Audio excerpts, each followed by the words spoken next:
We all have our favorite tools, right? But have you ever stopped to think about why we choose the tools we do? It's got to be more than just practicality, right? Like, it's probably personality, nostalgia, contrast to the rest of our day-to-day, maybe even a little bit of psychology. Let's unpack that a little bit. Explore the psychology of our tool choices.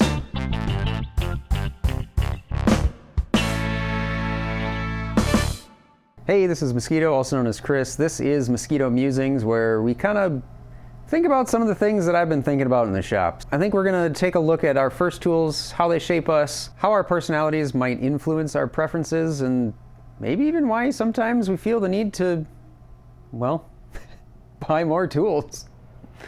We probably remember our first tools or our first sets of tools, and it's those memories, and sometimes it's not just the memories, it's the catalyst.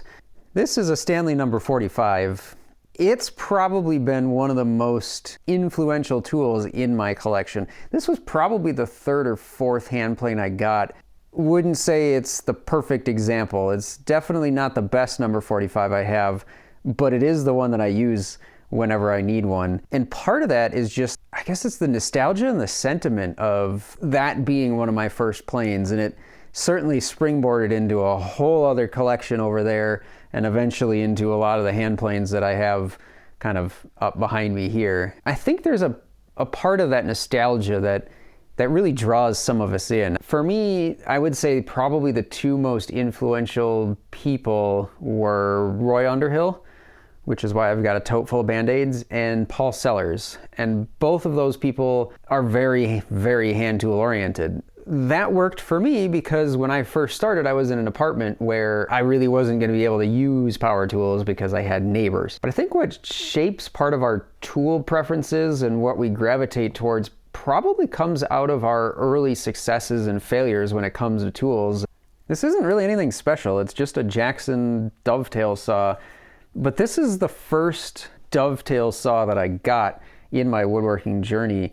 And I remember struggling with this thing because I didn't know how to sharpen. But I thought, hey, if I want to start doing this, I want to get a saw that I'm going to enjoy using. So I got the lie-nielsen, and I quickly realized that even though I'm not that great at sharpening, I can get better. So I kept trying and trying until eventually I got this thing cutting just as good as my lie-nielsen, but I found I actually thought this was more comfortable. So I sold the lie-nielsen, kept this one, and I've still got it. Now, it's not my primary dovetail saw anymore because I've made myself a new one, but I think the thing that I took away from that experience is I'm not going to fault anybody for buying new tools. I certainly have my fair share of lie-nielsen and Veritas and various other makers of brand new tools, but don't be afraid to fail to learn to do better. So I probably sharpened this saw 7 or 8 times very poorly before I finally got it cutting well. And that really kind of shaped a lot of my tool journey to come.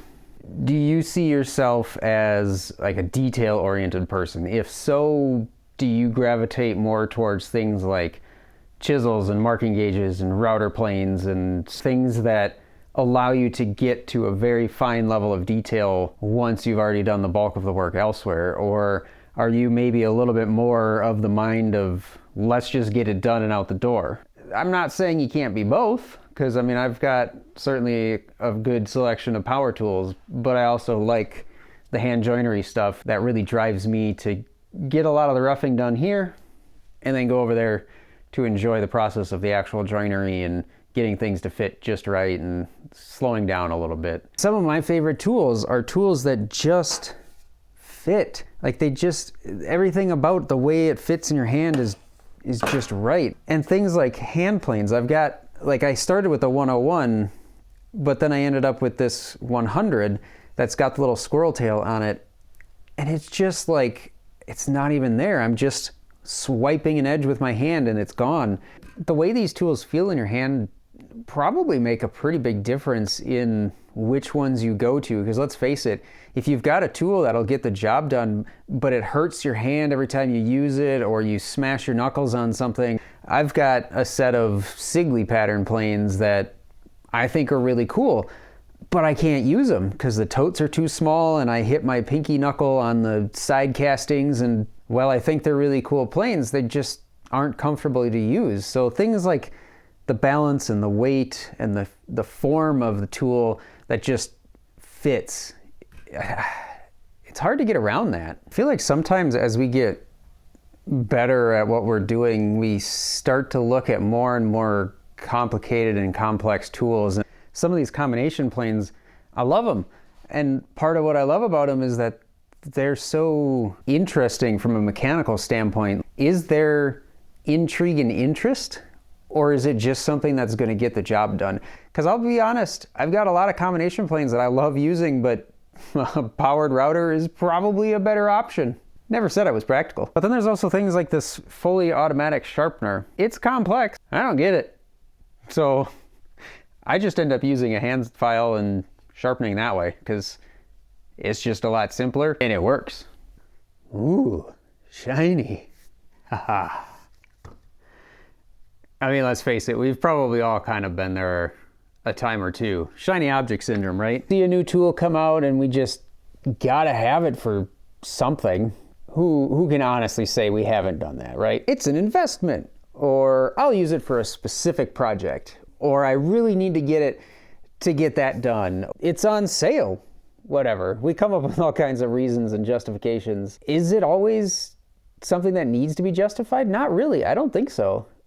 Sometimes I just buy new tools because I enjoy them or because I like supporting other tool makers. I think that's a good enough reason as any. But I also think that sometimes we as the general woodworking community buy tools almost somewhat as a status symbol. I mean, I guess there's some people that are going to be buying all the brand new fancy tools and everything is going to be that Festool green or Powermatic yellow or lie-nielsen, Veritas, whatever. Does that matter to me? Not really. I don't care what people think about me based on my tools because I have such a variety of tools. I've got modern tools, I've got expensive tools, I've got cheap tools, and I use them all equally. I don't really care. I'm not saying I've got a problem or anything, but this tool collection thing is kind of starting to take over a little, so I don't know. Stones and glass houses and yeah, I won't be throwing any of those around.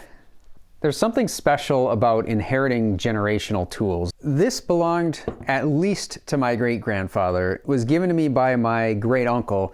Now, I have rehandled it to better suit my use, I guess, but also replacing a handle that was pretty well worn out in the process. But it very quickly turned into my go-to holdfast whacker and general heavy persuader. I mean, it replaced my arguably nicer crucible lump hammer for a lot of things. Not only do I enjoy using it knowing that it's something that my great-grandfather used, but there's a tangible connection when you use tools that are handed down generation over generation. There's just something about it that, I don't know, it's hard to explain, but even power tools, my radial arm saw is a good example. That's not the best radial arm saw that I could get, but it was my grandfather's. So I have a strangely hard time thinking about getting rid of that to upgrade. Anybody out there have something like that? Like tools that you inherited that it's not the best tool, but it's the right tool? Does that make sense? I think there's also an argument to be made that sometimes limiting your tool choices, they might actually be a good thing for creativity. Let me explain that a little bit more. I think what I'm trying to say is if you limit the tools that you're using, it kind of forces you to be a little bit more creative, a little bit more resourceful, and sort of forces you to think outside the box a little bit more. My son and I were making this stool. I'll throw up the pictures I've got. I mean, I use the bandsaw to rough out things like the leg blanks. I mean, my son is 4, so we're not exactly going to be using the table saw or routers and all that kind of stuff. So we used handsaw to cut things to length. We used a brace with a tenon cutter in it to do the tenons on the legs. We used a brace with a drill bit in it to drill the mortises, a handsaw and a hammer for wedges. And that was about it. And that was a lot of fun. He certainly enjoyed it. And I kind of like that aspect of it too. Regardless of all that, the most important thing is that you find the right tools for you that help you safely and effectively and enjoyably get the things done that you want to get done, that to me is the most important thing when it comes to tools. I don't care what brand of tools you have. As long as your name isn't Kenny and you don't have an obsession with Miller's Falls tools,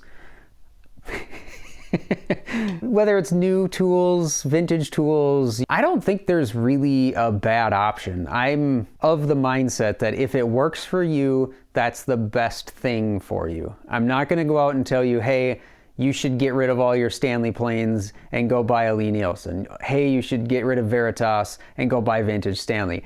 It doesn't work like that for me. Even though I know that there's a lot of polarization in the woodworking community, it's just never been something that I subscribe to. Am I going to fault somebody for spending 4 times as much money on a lie-nielsen plane as on an old Stanley? No, because in their situation, that might be the better option. Maybe they don't want to spend time refurbishing tools. Maybe they don't want another hobby in getting vintage tools all back up and running the way they need to get. Maybe they just want to use them and get the work done. I can't blame them for that, can you? Next time you reach for a tool, maybe think about it as more than just a piece of metal and wood, rather a connection to the past, a reflection of your personality, your ethos, and maybe even just a catalyst of your creativity. I'd love to hear what you guys think. Do you have any interesting tool stories, or what's your take on it? What do you think of this discussion, and why do you reach for the tools that you reach for? You know, put a comment down there below, and I don't know, maybe if I get some good ones, I'll do a follow-up with some of those and maybe use those as a jumping point for some further discussion. I'd kind of like the back and forth. I think that'd be kind of fun. Anyway, that's what's been buzzing around in my head. Thanks for joining me.